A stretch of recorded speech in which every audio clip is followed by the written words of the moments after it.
ॐ इमा रुद्राय तपसे कपर्दिने क्षयधीराय प्रभरामहे मति यथा समसदिपदे चतुष्पदे विश्वं पुष्टं ग्रामे अस्मिन्ननातुरम् ॐ शान्तिः शान्तिः शान्तिः।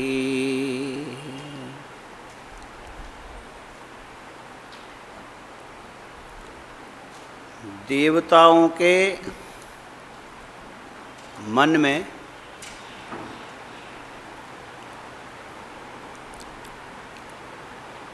सुविधा मूलक ईर्ष्या और लोभ आ गया। ईर्ष्या लोभ मिलते जुलते चलते हैं। ईर्ष्या और लोभ हैं वृत्तियां अलग अलग।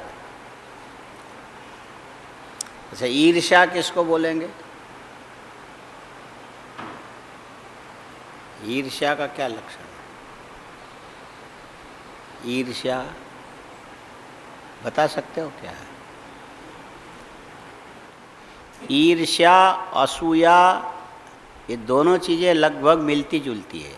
शब्द में फर्क है, अर्थ एक ही जैसा निकलेगा। असूया के तो लक्षण याद है, अभी ईर्ष्या के हमको याद नहीं, तत्काल देखना पड़ेगा। असूया में ये बताया गया गुणेषु दोषाविष्करणम असूया। जहाँ तक हम पक्का तो नहीं बता सकते, देखना पड़ेगा। पर उत्कर्ष असहनम ईर्ष्या, ये दो लक्षण है ना। दूसरे की उन्नति को सहन न कर पाना, ये ईर्ष्या। याद रखना, पर उत्कर्ष लिखो, पर उत्कर्ष असहनम ईर्ष्या। पर उत्कर्ष असहनम ईर्ष्या, दूसरे की उन्नति को सहन न कर पाना, इसको बोलते हैं ईर्ष्या। बोले तीन भाई हैं, हाँ तीन भाई हैं, एक पिता के तीन पुत्र हैं, और शादी के बाद तीनों अलग अलग हो गए। प्राय करके यही होता है। हाँ, अलग कब होते हैं? शादी के बाद। ये एकदम सही नियम है, ये अकाट्य, उसको कोई बदल नहीं सकता। हाँ, लोग भले बोले कि इसकी शादी हो जाए, घर बस जाए, घर बसेगा लेकिन किसी का घर टूट के फिर बसेगा। हाँ, ये पहला लक्ष्य होता है, सबसे पहला लक्ष्य ये होता है। इसमें कोई हेर फेर है ही नहीं। हाँ, दूसरे किसी विकल्प की गुंजाइश नहीं है। तो तीनों की जब शादी हो गई तो तीनों भाई अलग अलग हो गए। तो अलग हो गए तो पिता के पास पूंजी थी, दे दिया भाई, ले भाई तेरे लिए एक घर, तेरे लिए एक घर, तेरे लिए एक घर, और तुम धंधा करोगे, लो धंधे के लिए कुछ पूंजी चाहिए, तुमको एक देता हूँ, तुमको एक देता हूँ, तुमको एक दे, जिसकी जैसी योग्यता हो। कोई करोड़ भी देगा, कोई लाख भी देगा, जो भी देगा। अब उन्होंने अपना अपना काम शुरू किया। उसमें एक भाई तो निकल गया एकदम, करते करते करते करते मुकेश बन गया। हाँ, एक हो गया, मुकेश हो गया। और जो दूसरा था वो अनिल रह गया। हाँ, वो क्या हुआ? दूसरा क्या बना? मतलब समझ में आया? एकदम जीरो नहीं है, लेकिन उसके बराबर भी नहीं है। इसीलिए यहाँ यही शब्द सही है। आजकल एक ये भी ज्योतिष चलता है बहुत पूरी तरह से। वो लोग देख के बोलते हैं कि तुम्हारा जो काम धंधा नहीं चलता, रुकता, फलाना, ये इसमें तुमको अपना नाम बदलना पड़ेगा। बोले क्यों? नाम तुम्हारा यदि अनिल होगा तो तुम पूरी तरह से आगे बढ़ नहीं सकते, जहां हो उसी में घिसड़ घिसड़ के रहोगे। जीरो तो नहीं होगे, लेकिन जितना चाहिए उतना तुम्हारी उन्नति नहीं होगी। हमने एक आदमी से पूछा, ये नाम क्या स्वामी जी, ये बिल्कुल सही है क्या? कैसे सही है? बोले आप देखो ना, इसमें अनिल मतलब क्या है? नील माने जीरो। खाली जीरो नहीं होगा, लेकिन बढ़ने के संकेत इसमें कहीं है क्या? हाँ, इसमें बढ़ने के संकेत नहीं है ना। अच्छा, मैंने कहा उदाहरण बताओ। बोले अंबानी। तेरी जय, ठीक है तो बोला। माने वो खाली जीरो नहीं हुआ, लेकिन नीचे तो आया ही है ना। दोनों भाई के बंटवारे तो बराबर हुए थे, लेकिन करते करते करते आज की तारीख में उसने घोषणा कर दिया कि किसी समय हम अच्छे पैसे वाले थे, लेकिन बैंक से लिया हुआ हम वापस देने की स्थिति में नहीं है। तो वो जो नाम विज्ञान वालों ने हमसे कहा कि देख लो ये दोनों भाई बराबर के हैं, एक है मुकेश, दूसरा है अनिल। ये अनिल खाली नील नहीं हुआ, खाता पीता रहेगा, ऐसा भैंसा जैसा चलता रहेगा, ठीक है, लेकिन ये उसके जैसे उन्नति नहीं कर पाएगा। हमको जच गया मामला। माने नाम में भी ये तथ्य छिपा हुआ है। हाँ, आया समझ में? एकदम जीरो तो नहीं हुआ। अच्छा, अब होता क्या है कि दोनों भाइयों में दिखावे के लिए आपस में बोलचाल है, लेकिन ऐसे नहीं है। बोले क्यों नहीं भाई? वो देखता कि मेरी तो ये हालत है, ये ऊपर ऊपर ऊपर ऊपर, अभी एक और 5G लेकर के आए तो पता नहीं कहाँ चला जाएगा। अब उसको देख करके ये जो नील नहीं हुआ खाली अनिल होकर के पड़ा है, इसको अच्छा लगेगा कि बुरा लगेगा? बुरा लगेगा। इसका नाम है ईर्ष्या। अब समझ में आया? माने कोई क्या है उससे हमको लेना देना नहीं है, हमको मन की वृत्ति को समझाना है कि पर उत्कर्ष असहनम ईर्ष्या। और किसी शादी में, विवाह में, कोई ऐसे विशेष फंक्शन में आखिरी भाई है तो बुलाए, वो जाएगा, लेकिन खाएगा भी नहीं, हंसेगा भी नहीं, टीवी के सामने भी नहीं जाएगा, उसको अच्छा नहीं लगेगा। ये ऐसा कैसे हो गया, इतना आगे कैसे बढ़ गया, आखिर हम भी तो दोनों बराबर। तो ये ईर्ष्या की परिभाषा को समझने के लिए ये उदाहरण पर्याप्त है। पर उत्कर्ष असहनम ईर्ष्या। बोलो, पर उत्कर्ष असहनम ईर्ष्या। और ये जो ईर्ष्या मन की वृत्ति है, किसकी है? मन की वृत्ति है। एक बात बताओ, मन दृश्य है कि अदृश्य है? मन दृश्य है कि अदृश्य है? हाँ, क्या बोला? अदृश्य है। पक्का एकदम जान के बोल रहे हो कैसे? मन दृश्य है कि अदृश्य है? बोलो। हाँ, अदृश्य है। अच्छा, मन का ज्ञान होता कि नहीं होता है? हाँ, मन का ज्ञान होता है कि नहीं होता? बोलते हो ना आजकल मेरा मन ठीक नहीं है, शांत नहीं है, अशांत रहता है, बिना ज्ञान हुए बोलोगे तो अत्यंत अज्ञेय तो नहीं है, जाना नहीं जा सकता मन को, ऐसा नहीं। जाने बिना तो मन का मनत्व तो ही नहीं रहेगा, ज्ञान तो चाहिए ना। सुख दुख, इच्छा द्वेष, प्रयत्न, धर्म अधर्म, ये सारे मन के ही तो धर्म है। सर्वदा अज्ञात यदि रहेगा तो ये सब वृत्तियों का ज्ञान कैसे होगा? ज्ञात तो है। और ज्ञात होने पर भी ये पूछने के लिए चलो कि ये मन दृश्य है कि नहीं है। ज्ञात हो सकता है लेकिन दृश्य नहीं। मन को आंख से नहीं देखोगे, मन को कान से नहीं सुनोगे, मन को नाक से सूंघोगे नहीं, मन को जीवा से चखोगे नहीं, मन को छू करके त्वगिंद्रिय से पता नहीं लगा पाओगे, और मन को कभी भी चखने से भी उसके स्वाद की अनुभूति नहीं होगी। ये पक्का हो गया। मन आँख का विषय नहीं है, मन दृश्य नहीं है, और मन श्रव्य नहीं है। मन ये घ्राण इंद्रिय के द्वारा ग्राह्य नहीं है, मन रसना के द्वारा चखने योग्य नहीं, मन त्वगिंद्रिय के द्वारा छू करके पता लगे ऐसा नहीं। और ये सारे इंद्रियों के गति से परे होने के बाद भी ये इंद्रियों से जो होने वाला ज्ञान है उसमें मन का जुड़ाव निश्चित है। आया समझ? आँख से, अब इसको कैसे समझोगे? आँख से बोलो, आँख से।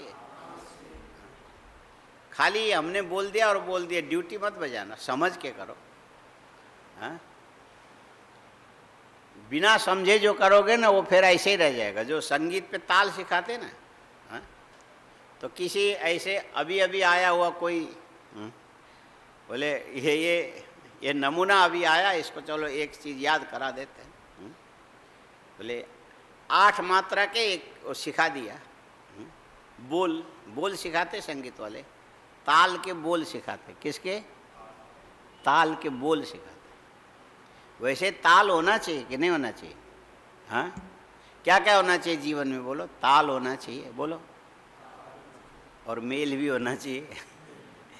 और ताल यदि नहीं हुआ तो आदमी बेताल कहलाएगा। ताल यदि नहीं हुआ तो बेताल हो जाएगा। और मेल यदि नहीं हुआ तो बेमेल हो जाएगा। हाँ, क्या बोलते हैं? ताल होना चाहिए, मेल होना चाहिए।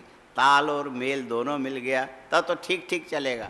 और ताल हो गया, मेल नहीं हुआ तो नहीं चलेगा। मेल है, ताल नहीं तो नहीं चलेगा। ताल मेल दोनों, यदि ताल नहीं रहा तो बेताल, हाँ, बिल्कुल अदृश्य होके चलेगा। दुनिया में मुंह छिपाता ही घूमेगा वो, हाँ, किसी के सामने आना पसंद नहीं करे। और मेल नहीं होगा तो भी दूर दूर से देखता तो रहेगा। इसीलिए दोनों होना चाहिए। अब सवाल है, ताल किसको लिख रहे हैं क्या? ताल किसको? हाँ, ताल जो है ना, क्रमबद्ध गति को ताल बोलते हैं। क्या बोलते हैं? लिख लो कहीं, लिख के छोड़ना ही तो है, तो कौन सा तुमको समझना है?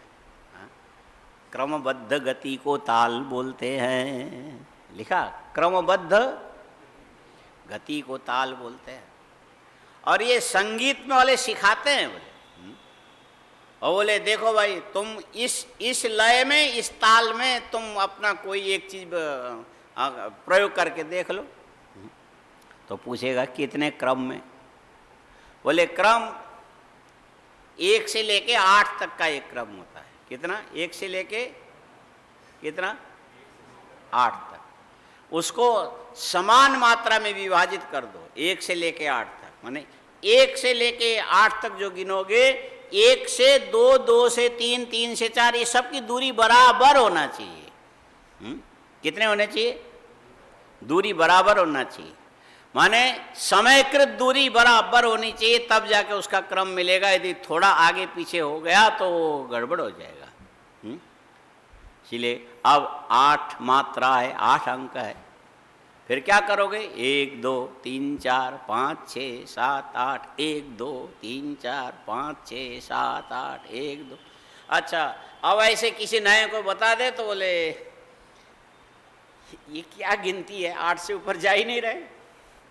बार बार लौट के फिर पीछे आ रहे हैं, फिर जा रहे हैं, फिर पीछे आ रहे हैं। अरे भैया, ये पैसा थोड़ी गिन रहे हैं, ये तो तुम्हें कोई स्वर प्रयोग करने के लिए क्रमबद्ध, समयबद्ध एक क्रम निश्चित करने के लिए बता रहे हैं। बोले ये फिर आप बार बार बार बार बार।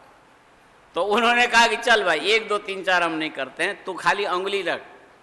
बार बार बार बार बार बार बार बार बार बार बार बार बार बार बार बार, ये भी 8 हो गया।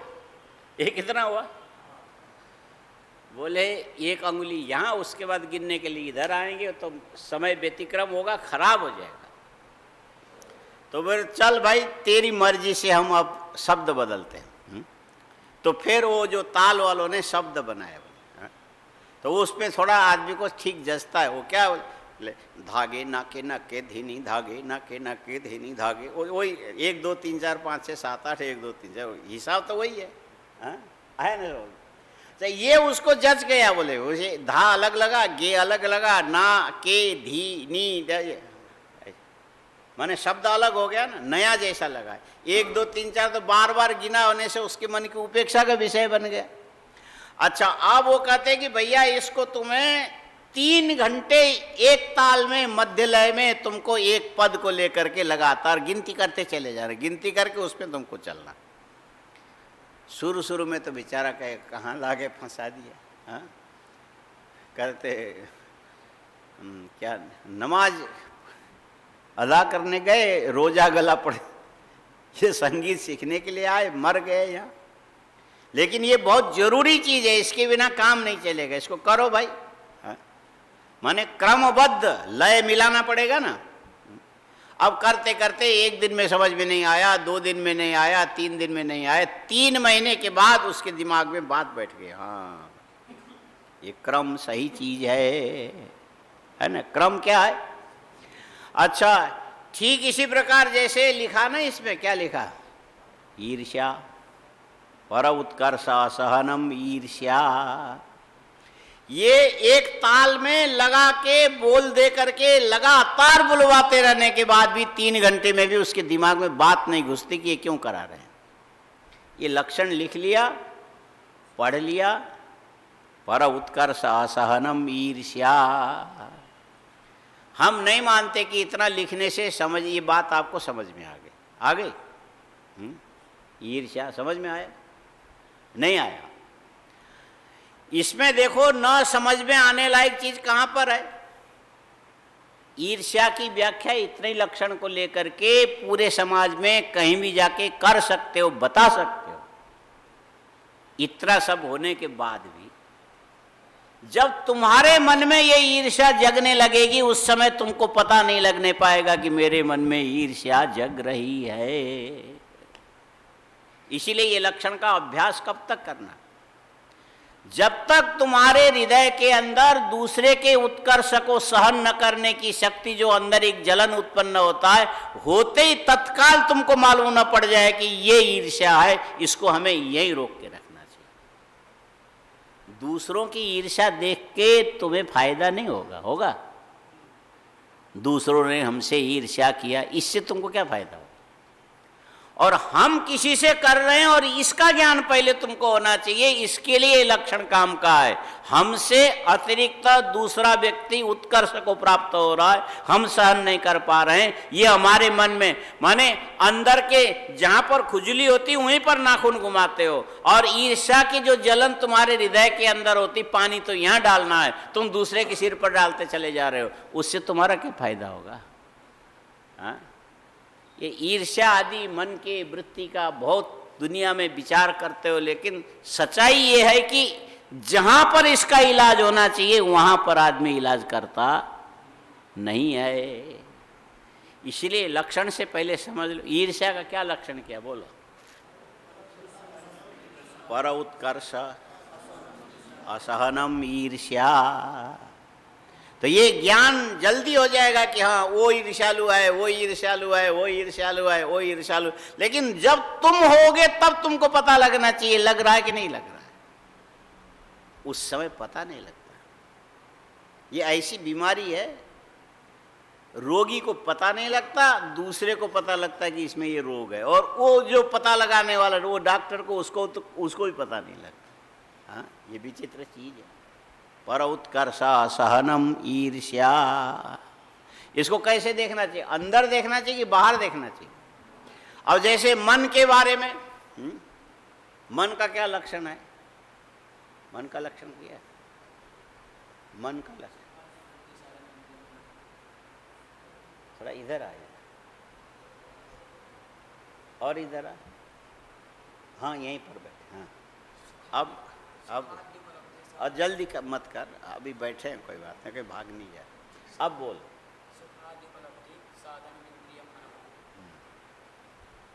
तुमको याद है? ये तो और गड़बड़ है। तू बोल सकता है, तुम बोल सकते हो। ठीक है, ठीक है।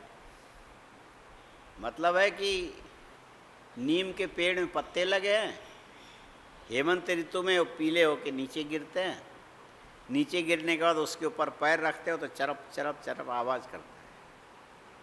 उस आवाज़ का कोई अर्थ नहीं निकलेगा, जैसे तुम लोग लक्षण बोल रहे हो ऐसे। माने जूता पहन के सूखे पत्ते के ऊपर चलोगे तो आवाज़ आएगी कि नहीं आएगी? उस आवाज़ ने क्या तुम्हें गाली दिया, तुम्हारी स्तुति किया, तुम्हारी प्रशंसा किया, तुम बड़े अच्छे आदमी हो, अपने पैर से तुमने हमको कुचला, कुछ बोला? वो तो उसका स्वभाव है, पत्ते सूखे हैं, तुमने अपना वजन जूता पहन के उसके ऊपर रखा तो प्रुप ऐसे आवाज़ आया। उसका कोई अर्थ है? नहीं है।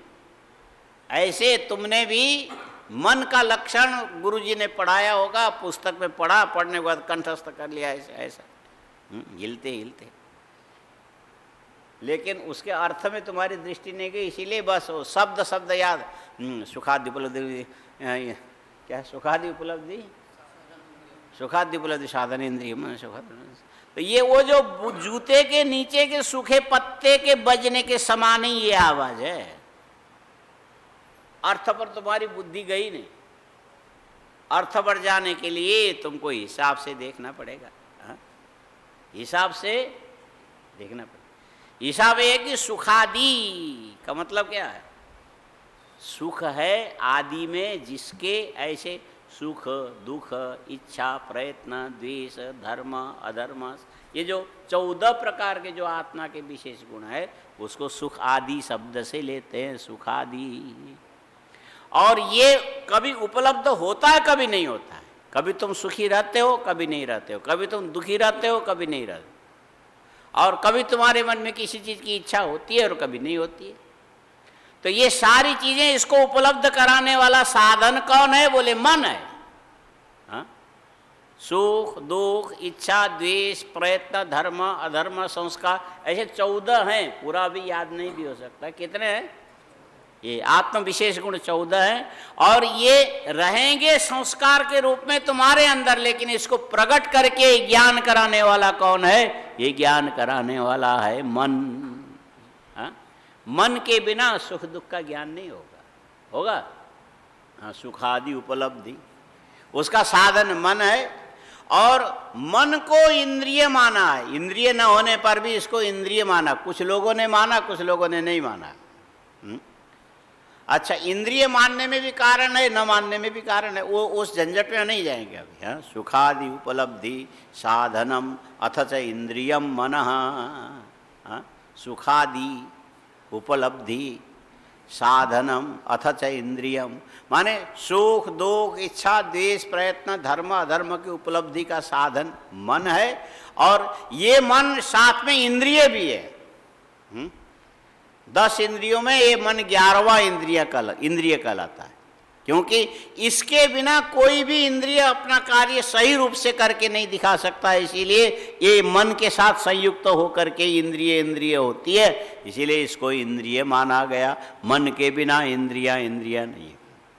अब इसको कैसे समझोगे?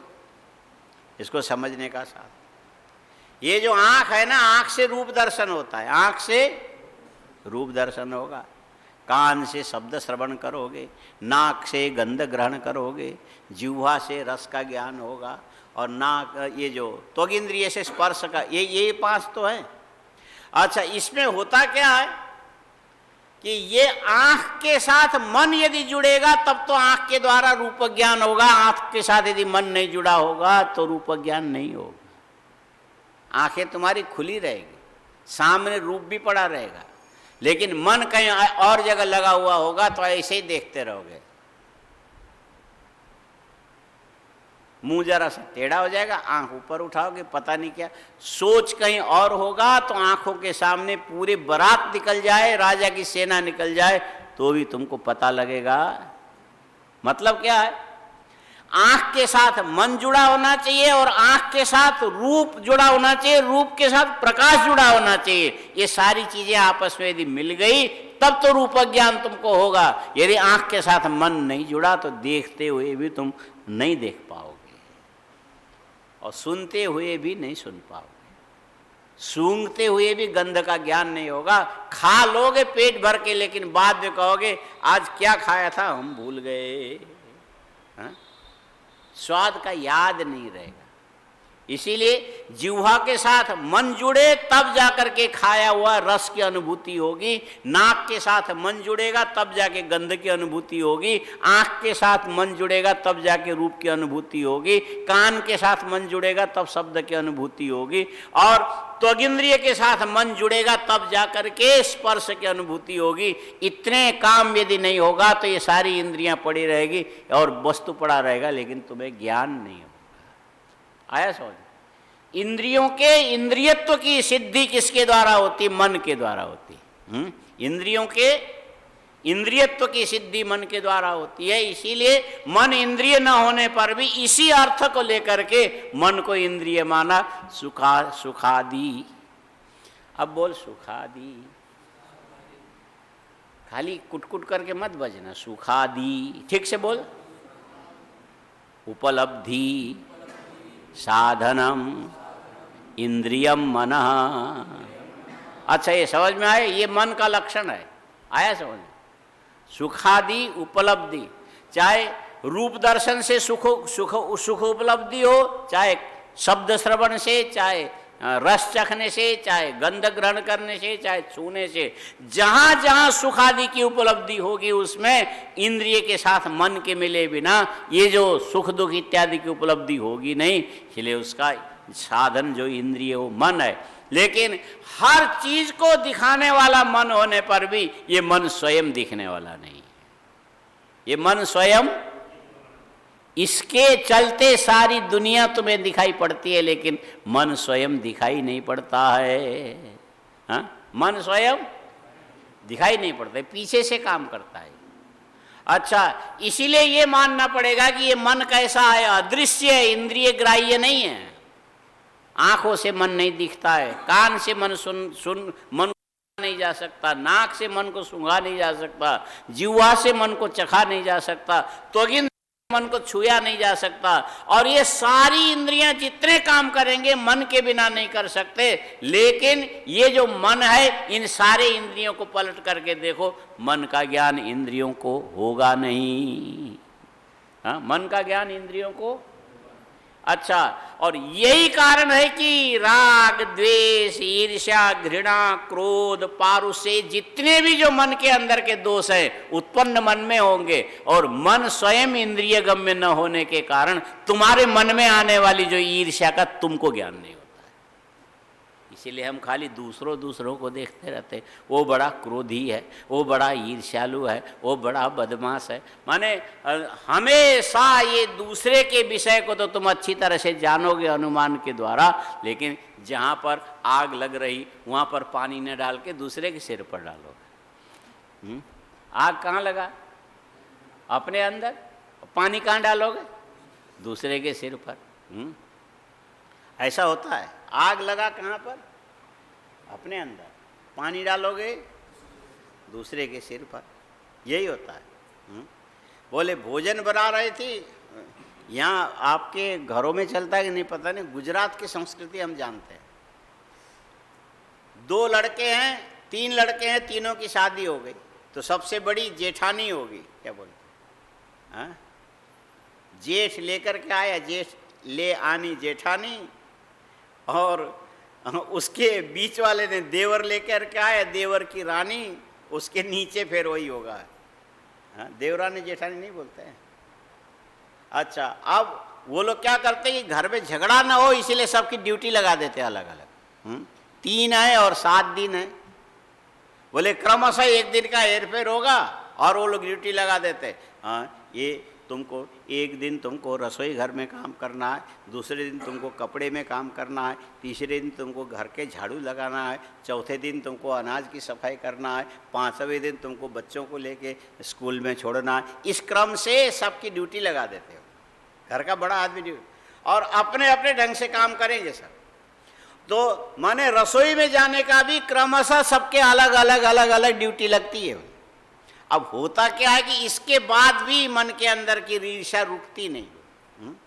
एक दिन भोजन बनाया और खाने वाले सब बैठ के खा गए। बड़ा अच्छा बना जी, ठीक किया तुमने, ये देखो कितना अच्छा, ये लौकी का कोफ्ता तुमने, टमाटर के जो क्या वो गिरेवी क्या बोलते हैं, हाँ गिरेवी बोलते हैं, उठे भी होता है क्या गिरेवी उठे भी, हाँ ये तो भी पता नहीं कौन गिरा, भगवान जाने। शब्द ऐसा बना है और खाने लगे। अरे नमक भी ठीक, मसाला भी ठीक, सुगंधी हींग, माने हर चीज़ एकदम बहुत बढ़िया।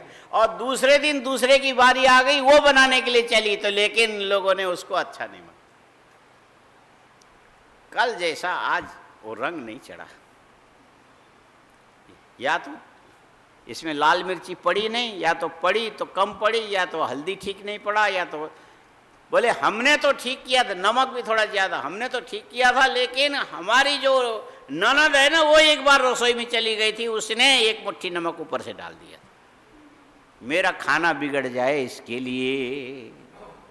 आया समझ में? माने ये सारा आरोप क्यों लगाना पड़ा? पहले दिन सबने प्रशंसा की, दूसरे दिन नहीं किया, ये मेरा अपना काम खराब हुआ, ये कोई नहीं देखता, उसका सबने क्यों प्रशंसा किया? ये मेरा बिगाड़ा किसी ने। ये यहाँ से ईर्ष्या की आग अंदर लगती है। पानी कहाँ डाल रहे? ननद के सिर पर डाल दिया।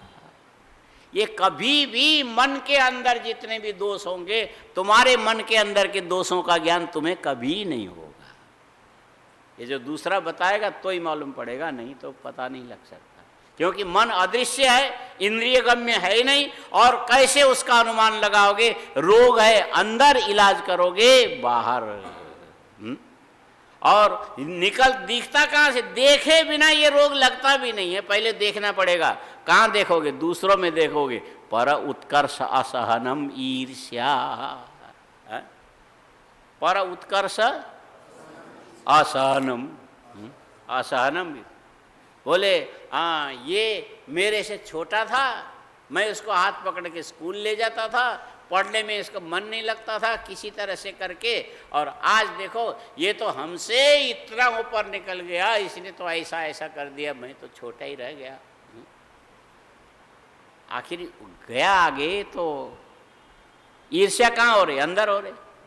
अब तुम पानी कहाँ डालोगे? ये क्यों ऊपर उठा, वहाँ पानी डालने जाओगे तो ये कभी शांत होगा? अंदर से नहीं हो सकता। और ये जो मन की प्रवृत्ति केवल हम मनुष्यों में ऐसा नहीं है, ये मात्र जीव मात्र की प्रवृत्ति है। जितने भी जीव कहलाते हैं, चाहे ब्रह्मा हो, चाहे इंद्र हो, चाहे कुबेर हो, चाहे अग्नि हो, चाहे बृहस्पति हो, चाहे कोई भी क्यों ना हो, सबके मन में ये जो इस प्रकार से पर उत्कर्ष आसन वाली जो बात है, ये लोभ मूलक भी है, ये सबके अंदर रहेगा। और सबके अपने अपने स्तर है। चींटी ईर्ष्या करेगी तो चीनी के दाना उसने क्यों खींचा, हमको क्यों नहीं दिया वहाँ। और आदमी ईर्ष्या करेगा तो उसको एक बोरी चीनी मिली और हमको आधा किलो क्यों मिला। हाँ?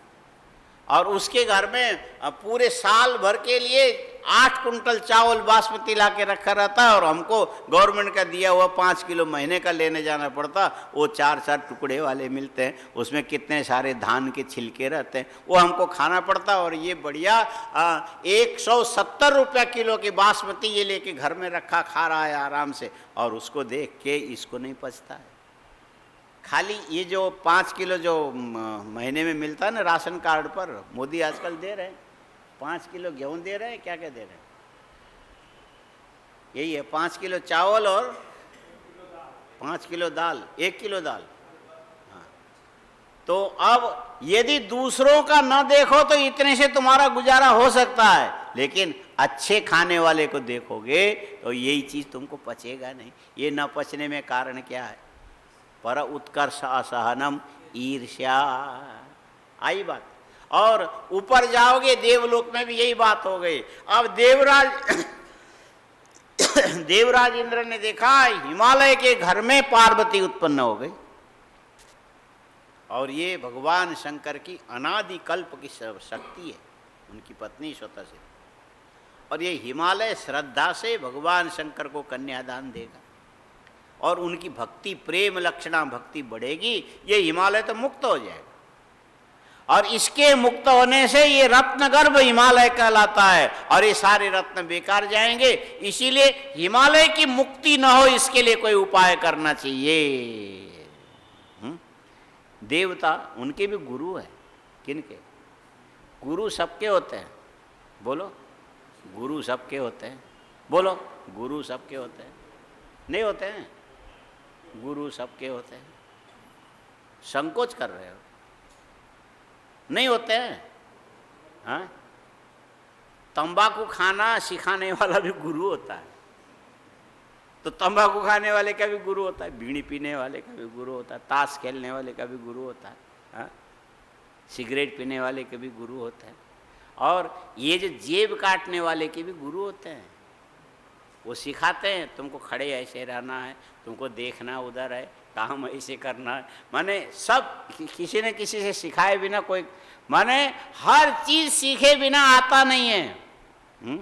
व्यापार के गुरु सिखाने वाले, वो भी तो गुरु सिखाना मतलब क्या? गुरु ने सिखाया। गुरु का मतलब क्या? किसी न किसी गुरु ने सिखाया, और सीखे बिना कोई चीज आने वाला नहीं। सबके अपने अपने गुरु, देवताओं के भी गुरु। कौन है गुरु? बोले गुरु बृहस्पति। तो देवराज इंद्र गया, बोले गुरु जी। हाँ चेला जी, ये जी का जंजाल है। गुरु भी जी और चेला भी जी, सभी जी जी है। हाँ, ये सारा संसार जी का हाँ जंजाल है। आओ जी, खाओ जी, हाँ? ओ जी, उठो जी, बैठो जी, हाँ? सब जी जी। तो गुरु जी को प्रणाम किया। बोले गुरु जी देखने लगे, चेला जी जान लेने के लिए आया है।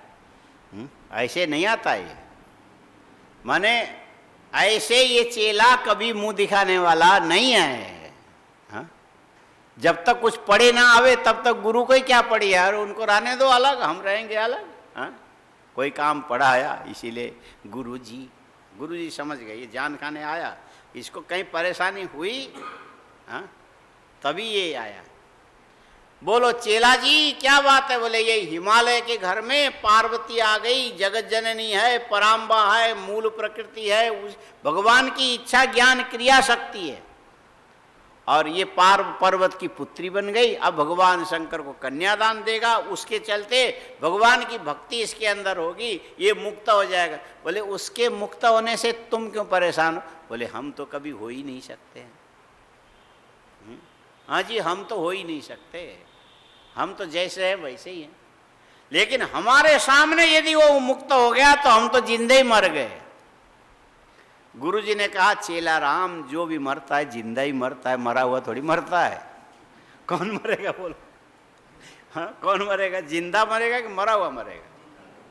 तो तू भी जिंदा मर गया। बोले गुरुजी जो जिंदा जो मर जाता है ना, मर के चला जाता है, हम तो जीते जी मरते रहेंगे, मर के चले भी नहीं जाएंगे, हम तो छटपटाते रहेंगे, न मरे न जिए, उसको जीते जी मर गए। बोले हाँ, जीवन नेव अमृतो ही सा, जीते जी मरा हुआ, जीते जी मरा हुआ। समझ में आया?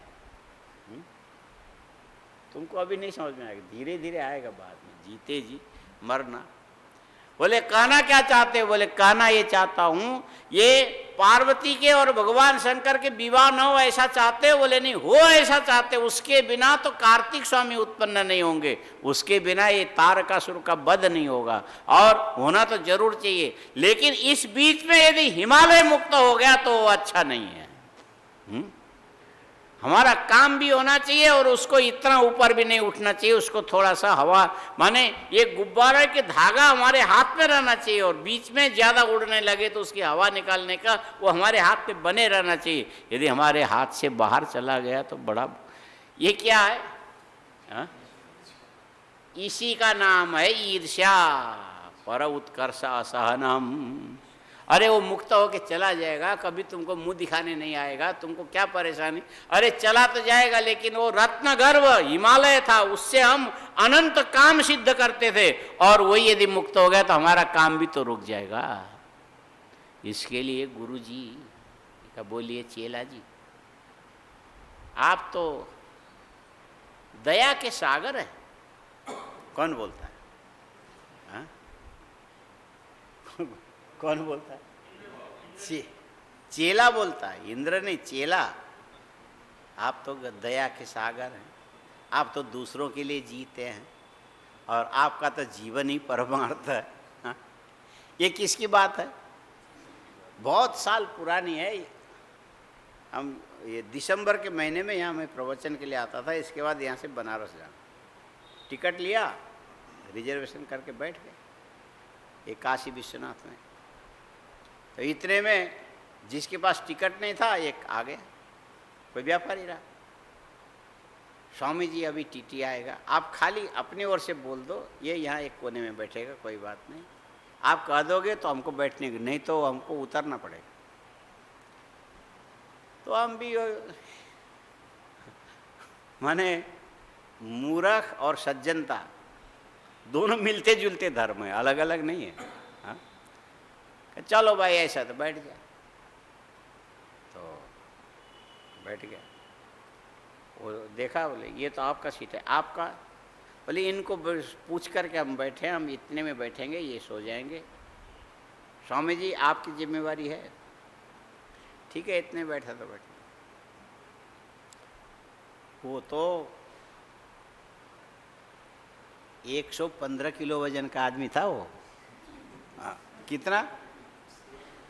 और जिस सीट में पहले तो जो 3 टायर के होता ना वो लचक जाता, इसके बैठते सीट टेढ़ा हो गया। पहले तो एक कोने में धीरे धीरे धीरे धीरे खिसक, अब तो हम वो खिड़की के पास पहुंच गए। हाँ, और करके फिर यूं करके लेट गए, लेट के पूरा सीट कब्जा कर लिया। उन्होंने कहा चलो बेचारे को नींद आई तो कोई। और अब उसके बाद जो बाजे बजे, हाँ, फिर हमको सारे ताल याद आ गए। हाँ, ये जप ताल, हाँ, केहरवा, और ये 16 क्या है वो त्रिताल, ये सारी चीजें, वो पेट ऊपर उठे, घर घर घर घर घर, हाँ, वो घर भी याद आवे। फिर बूं खट खट खट खट, ये सारे बाजे बज रहे हैं। हाँ? करते करते रात को 9 बज गया, 10 बज गया, 11 बज गया, हम तो ऐसे ही करके बैठे। वो तो लंबा से हो गया पूरा। हमने भी सोचा बेचारे को नींद आई, थका होगा, कोई बात नहीं। 2 बजे के बाद हमको भी नींद आई, हमने उसको हिलाया, तो 6 बजे सोया, अभी 2 बजाए, अब तो उठ, हम सोएंगे। नहीं जी मैं तो नहीं उठने का, आपसे यदि उठाते बने तो उठाओ। 115 किलो को हम कैसे उठाओ? अच्छा, उस समय क्या होता था, जो वो टिकट चेक करने वाला ना, उसकी एक सीट अलग गेट के पास होती थी, वो सोया था। हमने जाकर उसको उठाया, उठा के, उस समय तो कम पैसे में काम होता था, हमने उसको 20 रुपया पकड़ाया। स्वामी जी क्यों दे रहा है? मैं अपने गलती का दंड भुगत रहा हूँ, ये ले लो, और वो जो सोया है उसको उठाओ, उठा के गाड़ी से नीचे उतारो, आगे स्टेशन आने वाला है, कानपुर के आसपास कहीं था। अच्छा, तो हमने तो पहले कहा था, उसका तो रोज़ का धंधा है। ठीक है, आप ये 20 रुपया नहीं, ये ले लो, तो हमारी गलती हम मानते हैं। तो उसने जाके, मिस्टर उठो, नहीं मैं तो इनसे पूछ के, ये बोल रहे हैं कि अब इसको हटाओ यहाँ से। स्वामी जी आप बोल रहे हो साधु महात्मा सबके, माने आपका तो काम परमार्थ के लिए, ये क्या हमको रात के समय यहाँ से उतार के भगाओगे? ने कहा अब वो साधु में 2 बजे तक था, अब मैंने वो छोड़ दिया। 2 बजे के बाद अब वो चीज़, अब हमको, हाँ, आप यहाँ से जाते बनिए। आया ना समझ में? मतलब है कि ये पहले चेला ही बन के आया था। कौन? हाँ, वो किनारे धीरे से बैठा, अब वो चेला तो चिपट गया पूरा, हाँ, सारे सीट पर फैल गया। तो ये देवराज इंद्र भी गया और गुरुजी से कहने लगे, गुरुजी कृपा करो। अच्छा, मेरे से क्या करते बनेगा? वो गुरुजी भी मेरे जैसे थोड़े थोड़े मूर्ख थे, जैसे हमने उसको बैठने दिया ना।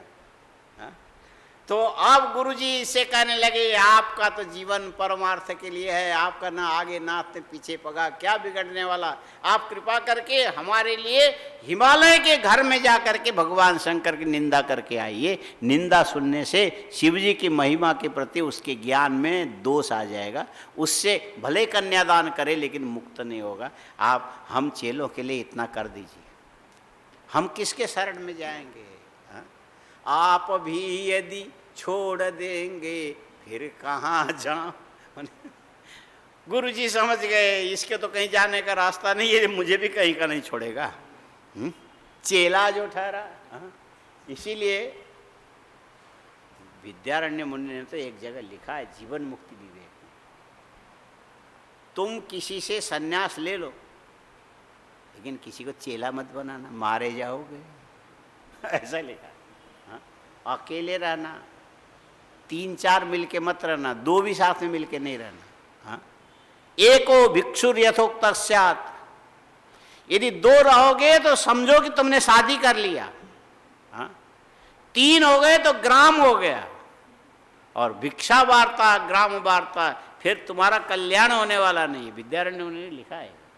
अब उस चीज को हम लोग ध्यान नहीं देते, वो बात अलग है। ये जो लोक संग्रह का नाम लेकर के हम लोग क्या करते भगवान जाने। अच्छा, अब गुरुजी ने कहा कि आपका तो कुछ नहीं, हम तो आपके, गुरुजी भी बृहस्पति थे, इतने हमारे जैसे बुद्धू नहीं थे। कौन? बृहस्पति। हाँ, भागीरथ जी समझ रहे हो। गुरुजी बड़े बुद्धिमान थे। वो क्या कहते हैं, देखो भाई, तुम में से कोई जाके हिमालय के घर में जाके शंकर जी की निंदा करके आओ, हमसे ये काम नहीं होने वाला। तुम चाहो तो अपना गुरुत्व किसी और को कर लो। हाँ, हम छूट देते हैं, नाराज नहीं होंगे। और बिल्कुल अंदर से हम बोल रहे हैं किसी और को गुरु बना लो, ये काम हमसे होने वाला नहीं है। अथवा गच्छत सुरा ब्रह्मलोक, और यदि तुम में से कोई यदि नहीं जाना चाहते हो तो तुम लोग सब जाओ, गुरु से भी महान गुरु, सबसे पूरा ये ब्रह्मा जी हैं ब्रह्मलोक में, उनसे जाके कहो कि वो जाके हिमालय के घर में शंकर जी की निंदा करके आओ। देवताओं ने कहा हम में से तो जो भी जाएगा मारा जाएगा। शिव जी की निंदा कोई साधारण काम है, और ब्रह्मा जी शायद कर देवे। सारे देवता पहुंचे, ब्रह्मा जी के पांव पकड़ा, बड़ा लंबा दंडवत किया। हाँ? ये जो 6-6.5 फुट जगह लेकर के लंबे जो पसर जाते हैं ना, इसको लोग भाषा में दंडवत बोलते हैं। दंडवत नहीं है, ये पसरना है। हाँ? ये क्या है? अरे वो पसर गया सामने, हमारा तो रास्ता ही रोक दिया उसने। हो गए ब्रह्मा जी के सामने, सारे चेले पसर गए लंबे। हाँ? आया सब ब्रह्मा जी के, सब देवता पसर गए। ब्रह्मा जी ने सोचा क्या हो गया इनको, सब ठीक ठाक चल रहा था। उठो देवताओं, क्या बात है। ततस्ते प्रययु शीघ्रम कैलासम निखिलासुरासु प्रणम्य शिवम भक्त्या तद्वृत्तम। भगवान ब्रह्मा ने पूछा किसके लिए आए? बोले इसके लिए आए, ये हिमालय मुक्त हो जाएगा, हमारी संपत्ति चली जाएगी, वो मुक्त होगा, वो हमसे देखा नहीं जाएगा, इसीलिए आप कृपा करके जाके हिमालय के घर में शंकर जी की निंदा करके आए। ब्रह्मा जी ने कहा हम नहीं करेंगे। शंकर जी की निंदा क्या बात करते हो? हाँ? हमने तो खाली एक बार अहंकार में आकर के हुम भरा था। 5 सिर था, उसमें से एक सिर को ऐसे उठा के फेंक दिया, कहाँ गए आज तक हमको ही पता नहीं है, पसीने छूट गए। और शंकर जी की निंदा वो भी उनके होने वाले ससुर के घर में करके आए। वो तो पार्वती लगा, फिर जीवन में हमको रहना मुश्किल हो जाएगा। हाँ, भगवान शंकर का अपना अधिकार है, हमसे तो नहीं होने वाला। तो सब देवता करें, फिर कोई उपाय करें, हम तो मर जाएंगे, यदि हिमालय मुक्त हो गया तो हम ऐसे मर जाएंगे। ब्रह्मा जी की कमजोरी पकड़ लिया, उनके संतान थे ना देवता, ये मर जाएंगे तो फिर हमारा कौन नाम लेगा? ब्रह्म यज्ञा नाम प्रथमम पुरस्ताद कर, जो ब्रह्मा जी का नाम लेते हैं, कोई नाम लेने वाला नहीं होगा तो हमको पूछेगा कौन? इनको बचना तो चाहिए, लेकिन मामला बड़ा टेढ़ा है। अरे तुम उसके मुक्ति की चिंता मत करो कहने से भी ये मानने वाले नहीं हैं। ब्रह्मा जी ने कहा, देवताओं तुम सब लोग मिलके इस कैलाश में चले जाओ और भगवान शंकर से प्रार्थना करो कि आप स्वयं जाइए हिमालय के घर में, रूप बदल के जाइए और आप अपनी निंदा करके आइए, नहीं तो हिमालय मुक्त हो जाएगा। वो यदि मुक्त हुआ तो हमसे तो देखा नहीं, हम तो मर जाएंगे। इसीलिए ये जो क्या वेदांत वेदांत क्या क्या सुनते हैं ना हम लोग, थोड़ा विचार करते हैं, उसमें मुक्ति का लक्षण सुना किसी ने? मोक्ष किसको बोलते? मोक्ष सुना तो होगा, सुनना चाहिए, याद भी करना चाहिए, कभी कभी बोलने के काम में। अरे मुक्त ना हो भी जो, तो क्या लक्षण तो सब जान के रखना चाहिए। हाँ? मोक्ष किसको बोलते हैं? हाँ? बोले समग्र अज्ञान निवृत्ति और स्वस्वरूप आनंद की प्राप्ति, इसी को मोक्ष बोलते हैं। यही है ना। बोले हिमालय को मोक्ष मिले तो तुम क्यों परेशान? बोले हम तो हो नहीं सकते, वो होगा तो हम तो ऐसे, वो तो मुक्त होके चला जाएगा, हम तो मरते रहेंगे। आप दयालु हैं, भक्त वत्सल हैं, कृपा करो, आप हमको उसकी मुक्ति हमसे देखा नहीं जाएगा। हम पड़े रहे और वो मुक्त हो गया, क्या हो कि जीना मुश्किल। भगवान शंकर हंसने लगे, वाह वाह वाह। तो क्या करना चाहते? बोले हिमालय के घर में जाके मैं अपनी निंदा करके आऊं? हाँ, आप कृपा कीजिए, इसमें आपको कोई नुकसान नहीं होगा। दूसरों की निंदा करने से तो पाप लगेगा, लेकिन अपनी निंदा करने से पाप नहीं लगेगा। भगवान मुस्कुराने लगे, वाह वाह, क्या इनको ज्ञान है। दूसरों को माने ज्ञान देने का मौका आवे तो आप शंकर जी को भी अच्छी तरह से समझा दोगे। परेशानी कहाँ आएगी? लेते समय परेशानी। बहुत सारी चीजें देने में सुविधा होती है, कई चीजें लेने में अच्छा लगता है। हाँ? आया समझ में? देना अच्छा है कि लेना अच्छा है? हाँ? क्या अच्छा है? देना अच्छा है कि लेना अच्छा है? हाँ? क्या बोला? देना। मुख से बोल रहा है देना। दिया कभी? कभी किसी को दिया है क्या? हाँ? लिया जरूर है, दिया नहीं। तो ये जो धन इत्यादि है ना, ये देना अच्छा नहीं लगता, लेना अच्छा लगता है। हाँ? लेने वाला लाला है, लाला दोनों हाथ से, इधर से भी लाए। देना बड़ा मुश्किल काम है, लेकिन एक चीज है कि देने में बड़ा सहज लगता है, ज्ञान। ज्ञान जो है ना, लेना बड़ा मुश्किल।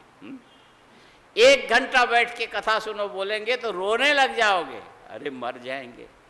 9:15 होने जा रहा है, ये बाबा जी के सामने माइक पड़ा है, बोलते चले जाएंगे। सुनने वाला क्या कष्ट में, इनको क्या मालूम है। हाँ? पर दुख संवेदनशीलता यदि इनके अंदर होती तो 15 मिनट बोल करके छुट्टी दे देते, हम भी नाम करके चले जाते कि हमने सुन लिया, समझ लिया, और इनकी भी अपनी ड्यूटी पूरी हो गई। क्या जरूरत है कि 1 घंटे पूरा करने के लिए? ये कोई कानून है क्या? हाँ? यहाँ नींद के मारे बात समझ में नहीं आती, टाइम पास करना, घड़ी देख के हैरान हो रहे हैं, और ये बोले चले जा रहे हैं। बोलो देने में, और बोलने वाले को मजा आ रहा है, ठीक है, लोग सुन रहे हैं, सिर हिलाना चाहिए थोड़ा थोड़ा। ये कथा सुनते समय भले ही नहीं समझ में आवे, क्या करोगे? सिर हिलाना, ऐसा माने समझ में नहीं आया, ऐसा लगे हाँ आ रहा है थोड़ा थोड़ा, ठीक है। और ये भी समझने वाला समझ जाएगा टाइम हो गया, जल्दी बंद करो। हाँ? थोड़ा थोड़ा सिर हिलाया करना। हाँ? थोड़ा थोड़ा सिर हिलाया करना। शंकर जी को ज्ञान दे दिया, आपका कुछ नहीं बिगड़ने वाला, आप अपनी निंदा करके आइए, ये मुक्त नहीं होगा, हम भी ठीक रहेंगे, आप भी ठीक रहेंगे, सब ठीक रहेगा। शंकर जी हंसने लगे, वाह वाह वाह, ये जीव और ईश्वर का यही भेद है। ये खटकियां है ना, ये जीव के अंदर रहेगा, ईश्वर में नहीं रहेगा। चाहे ब्रह्मा बने, चाहे इंद्र बने, चाहे अग्नि बने, चाहे कुबेर बने, इनमें ये सब बातें। और ईश्वर कहेगा ठीक है, क्या फर्क पड़ता है, मैं अपनी निंदा, मेरा अपना स्वरूप है क्या? मैं तो ब्रह्म स्वरूप हूँ, मेरी निंदा तो होती नहीं कभी। होगा तो शरीर की होगी, शरीर की निंदा होने दो, क्या फर्क पड़ता है। भगवान शंकर ने कहा जाओ देवताओं, तुम लोग जाओ, हम तुम्हारा काम कर देंगे। भगवान शंकर सोचते कि शिवजी बन के जाऊंगा तो मानेगा नहीं, इसीलिए थोड़ा रूप बदलना पड़ेगा। अब शंकर जी अपने रूप बदलने के लिए देखने लगे, बागंबर पहनते थे, अब तो धोती पहनना पड़ेगा, और त्रिपुंड लगाते थे, भस्मी लगाते थे, उसके जगह गोपी चंदन लेना पड़ेगा, और रुद्राक्ष की माला पहनते थे, नाग के जो यज्ञोपवीत, अब उसकी जगह तुलसी के कंठा। बोले एक दिन लगेगा, तुम जाओ देवताओं जाओ, हम अपना काम करके तुमको परिणाम बता देंगे, तुम लोग जाओ, अभी निकलो, जल्दी करो। क्या बोला शंकर जी ने कहा तुम अभी निकलो, जल्दी करो, क्योंकि तुम ज़्यादा देर यहाँ रहोगे, ये कैलाश बड़ा पवित्र है, यहाँ हम सबको आने नहीं देते। आने क्यों नहीं देते जानते हो? यदि किसी पवित्र घर में, तीर्थ में कुत्ता चला गया और बिल्ली चली गई और कोई दूसरे चूहा आ गया, छिपकली आ गई, अब ये सब गंदा कर देंगे। तुम देवता भी इसी ढंग के हो, जीवात्मा हो, तुम्हारे रहने से मेरे कैलाश के अंदर ये मन में अनंत प्रकार की विकृतियां उत्पन्न होगी, तुम्हारा विकार मुझे भी विकृत कर देगा। इसीलिए एक प्रार्थना तुमने की, अब तुम जाओ। शंकर जी ने कहा मैं तुम्हारा काम कर दूंगा, कोई बात नहीं, लेकिन तुम जाओ, 9:15 बज गया। क्या बोला तुम? तो सारे देवता चुपचाप उठ करके हाथ जोड़ करके निकल गए, अब टाइम हो गया, कोई बात नहीं। और शंकर जी अब योजना बनाने लगे, चलो अब हमने कह दिया, सत्य का तो पालन करना, ठीक है, कल देखेंगे। तो ये भगवान शंकर कल क्या करते हैं इसको फिर कल देखेंगे। ओम पूर्णमदः पूर्णमिदं पूर्णात् पूर्णमुदच्यते पूर्णस्य पूर्णमादाय पूर्णमेवावशिष्यते। ओम शांति शांति शांति। शंकरं शंकराचार्यं सूत्रभाष्यकृतौ वंदे भगवन्तौ पुनः पुनः। ईश्वरो गुरुरात्मेति मूर्तिभेदविभागिने व्योमवद्व्याप्तदेहाय दक्षिणामूर्तये नमः। ओम शांति शांति। ओम इदगुं हविः प्रजननं मे अस्तुदशवीरगुं सर्वगणगुं स्वस्तये आत्मशनि प्रजा पशुशनि लोकशन्यभयशनि अग्निः प्रजां बहुलां मे करोत्तन्नं रेतो अस्मासु दत्ताग्निर्ज्योतिर्ज्योतिरग्निः स्वाहा सूर्यो ज्योतिज्योति सूर्यः स्वाहा अग्निर्वर्चो ज्योतिर्वर्चः सूर्यो वर्चो ज्योतिर्वर्चः स्वाहा ज्योतिः सूर्यः सूर्यो ज्योति। ओम कर्पूरगौरं करुणावतारं संसारसारं सदा वसन्तं हृदयारविन्दे भवं भवानी सहितं असितगिरिशमं स्यात् कज्जलं सिन्धुपात्रे सुरतरुवरशाखा लेखनी पथ लिखति यदि गृहीत्वा शारदा सर्वकालं तदपि तव गुणानामीशपारं। त्वमेव माता च पिता त्वमेव बन्धुश्च सखा त्वमेव विद्या द्रविणं त्वमेव सर्वं मम देव त्वमेव सर्वं मम देव देव। ओम नमः पार्वती।